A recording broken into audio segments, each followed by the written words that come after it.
ও বৃষ্টি, আমি জানি তুই ওকে আমার কাছে কেন আমার দোয়া নিতে এসেছিস। তুই আমাকে কথা দিয়েছিলি নেহালের অভাব বুঝতে দিবি না।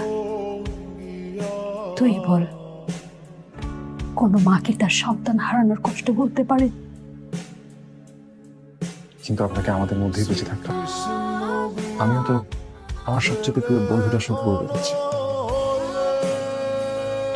আমি মন থেকে দোয়া করি ওরা অনেক সুখী। থামুন না প্লিজ এখানে।